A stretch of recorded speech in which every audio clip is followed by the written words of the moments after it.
Yo, what's up YouTube?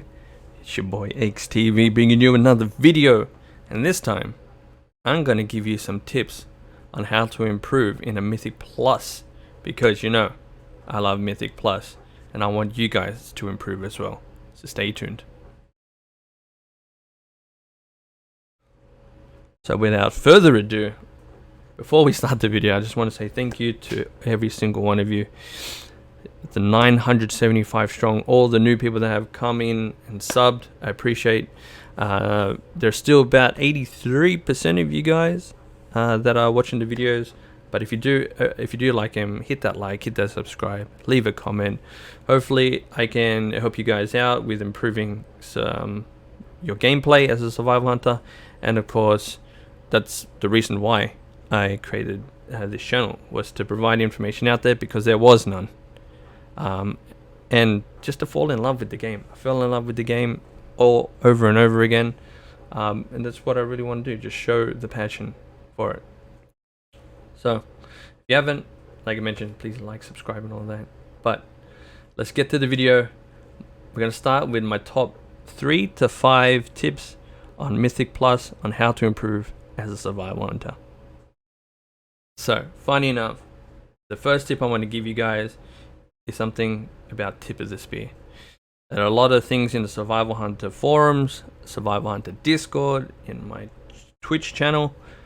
When do you use tip of the spear and how do you use it?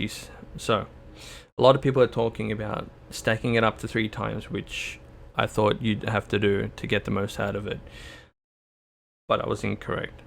So what you want to do with tip of the spear, you pretty much ignore. You have to ignore the stacks, because tip of the spear is just pretty much some free passive damage which increases your overall DPS while you're weaving your Raptor Strikes into your kill commands and your Serpent Stings. It's kind of a debate. Debate is like, okay, you should stack up to 3 times. Well, it can stack up to 3 times. In your mind, you're like, fuck, I should stack up to 3 times, then use my Raptor Strike to do a massive amount of damage. But is actually incorrect. You actually want to not worry about tip of the spear and just go through your rotations, Raptor Strike, kill commanding, Raptor Strike, you throw your bombs in between, you kill command, pay attention to your bombs, what bombs you have up and all that. Tip of the spear is something you just don't pay attention to at all. You just worry about making sure your kill command has less than 2 stacks to no stacks, keeping a Serpent Sting up, having a wild your bombs down, and so on. So do not pay attention to tip of the spear. It's just free damage throughout your rotation, and that is one of the biggest keys that I need to advise you not to worry about, because you're actually doing less damage if you're focusing too much on tip of the spear. Tip number 2. This is a bit more of a selfish tip. So usually it really depends on how big your tank pools and whatnot. But well, this is sort of a 2-tip kind of thing. Always use your cooldowns. Always use your Coordinated Assault and your Wild Spirits. You can either use them together or you can use them separate. It doesn't really matter. The reason why is because Coordinated Assault is a very lackluster buff, right? So you can use your Coordinated Assault in one pool, you can use Wild Spirits in another pool if you want. I generally use them at the same time. It's because they're both 2 minutes long and they pretty much just come off cooldown at the same time. So it means when you're doing like a boss fight, you're doing more damage on a boss, or if it comes to a very gigantic pool that you're doing, they'll be both at the same time as well. So you can use them separate. I use them together, and what I mean, why I'm talking about this is because if you get frustrated with your tanks moving out of your Wild Spirits, something selfish is always run Binding Shot in your groups. And what you can do is, once the tank pulls everything, you can throw your Binding Shot, then go through your Coordinated Assault, Wild Spirits, and go through the rotation in there. It is a little bit of a selfish thing, And it also depends on what kind of week you're having. Generally, if you're going to do it like on a sanguine week, do it at the start. You're always going to do it at the start. Or if you're running in a group with everybody, depends what kind of comp setup you have. You have a Moonkin with Treants, or a Mage with Frost Nova, or Frozen Orb, and all those kind of things. You don't have to use Binding Shot. You can save it. But generally, when I started, from my personal experience, when I started pushing 15 keys and things, I would Binding Shot, Coordinate Assault, Wild Spirits, and go through that, just so you can pad the damage. So you do that in the initial pull, while there's no bursting happening, there's nothing else happening. It helps the tanks kite a little bit, because Binding Shot's 8 seconds, and it just helps you out. So be a little bit selfish. You run Binding Shot and then go through your rotation, and you'll see an improvement in your damage. Because if the tank moves out of Wild Spirits, then your overall damage is going to decrease. That's tip number 2. So tip number 3, we're talking about Carve. So Carve actually has a longer radius than what it looks like. So what you'll see me do in some Mythic Dungeon pulls is I carve in the open, and you'll be like, how does it hit? It actually has a very wide radius. If you have a look here, if I carve here, the carve animation's here, but it will actually hit everything around here. So what that means is I'm still getting my 3 seconds cooldown on my Wildfire Bomb, while also staying out of melee.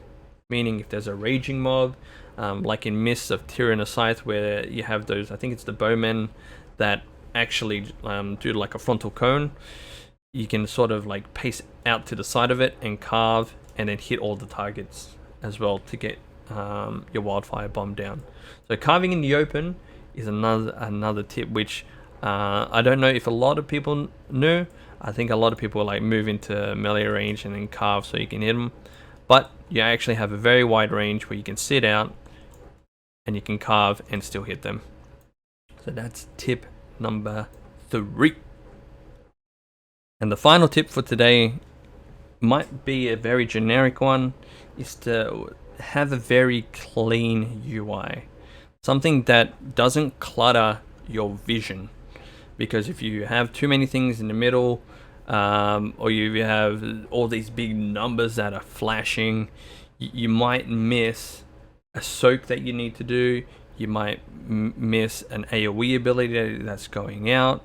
You might be interrupting when someone else is interrupting.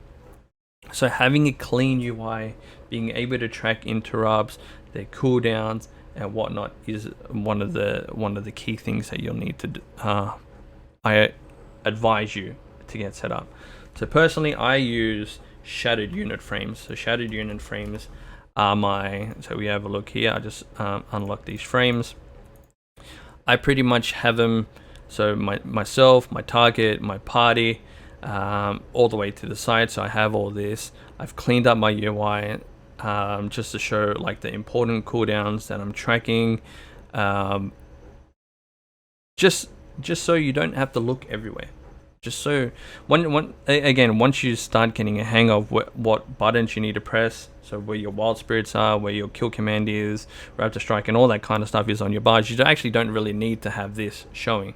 So you could potentially also hide your bars here, which a lot of people do. But I like to show them just because I've been doing this since vanilla. So having a clean UI, having another add-on called Omni CD, which what Omni CD here is, if I turn this on, it tracks your cooldowns. When your party frames are, it'll track your party's cooldowns, their DPS. It tracks the interrupts and everything like that as well. So having the right amount of add-ons is just going to help you out. It's actually just going to help you out. So if you want a list of my add-ons, I'll put them in the description below of the necessary ones that I use. I don't really use that many compared to others because I'm more of a damage healer. If I was like my main raid healing, like I did in the previous expansions, I'd have a lot more. But yeah, I hope you enjoyed this episode, and I hope you'll be able to push. If you have any questions, and if you've made it here, drop a comment below. I appreciate you all. Like, subscribe, and I'll see you guys on the other side. Hopefully I can break 2K very soon. Peace.